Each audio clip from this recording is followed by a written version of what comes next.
హరే కృష్ణ అండి అందరికీ. అందరూ ఎలా ఉన్నారు? సో 30 డేస్ ఛాలెంజ్లో డే 20. ఈరోజు మనకి ఒక గేర్ వైర్తో ఎన్ని చైన్స్ చేయొచ్చు అనేది చూపిస్తాను. సో ఫస్ట్ అయితే నేను లెంత్ చూసేసుకుంటున్నాను. 16 ఇంచెస్కి 16.5 అనేది కట్ చేసుకుంటున్నాను. సో ఇలా 1 వైర్ అనేది కట్ చేసి పెట్టుకుంటే రిమైనింగ్ అన్నీ కూడా సేమ్ లెంత్లో మనం కట్ చేసుకోవచ్చు ఈజీగా. స్టార్టింగ్లో చిన్నది డ్యామేజ్ ఉంది కాబట్టి నేను ఇంకొంచెం పెద్దది తీసుకున్నాను అంతే. అండ్ ఈ 16.5 ఇంచు ఉన్న దాన్ని లెంత్ చూసుకొని మనం రిమైనింగ్ అన్నీ కూడా కట్ చేసేసుకోవాలన్నమాట.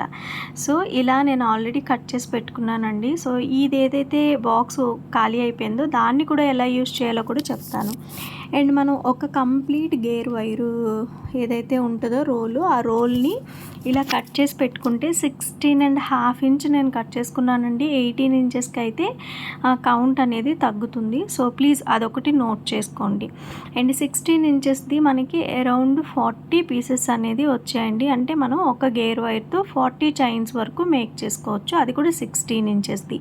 18 ఇంచెస్ అయితే దగ్గర ఒక 5 to 3 తగ్గుతుంది. సో అది కూడా గుర్తుపెట్టుకోండి. అండ్ నేను ఎప్పుడన్నా కస్టమైజేషన్ ఉన్నప్పుడు ఇలా అన్నీ పక్కాగా ప్లాన్ చేసుకొని పెట్టుకుంటాను. సో ఇప్పుడు ఈ బాక్స్ని ఎలా యూస్ చేస్తానో కూడా చూపిస్తా చూడండి. అండ్ ఈ బాక్స్ ఎంటీగా పడేయకుండా సో ఇందులో చిన్న కంపార్ట్మెంట్ లాగా యూస్ చేసుకుంటానమాట. వర్క్ ఫినిష్ అవ్వలేదు, నైట్ ఇంకా నేను పడుకోవాలి అనే టైంలో ఇలా నేను ఒక బాక్స్లో అన్నీ తీసి పెట్టుకుంటాను. సో ఇప్పుడైతే టైము నైట్ 10:45 అవుతుంది. సో ఎందుకంటే పిల్లలు మార్నింగ్ లేచిన వెంటనే ఇలా కదిపారు అంటే మొత్తం అన్నీ కింద పడిపోతాయి. సో అందుకని నేనైతే ఈ బాక్స్ని ఎలా యూస్ చేస్తాను. మీకు ఎలా అనిపించిందో ఇలాంటి మరెన్నో టిప్స్ కోసం సబ్స్క్రైబ్ చేయండి.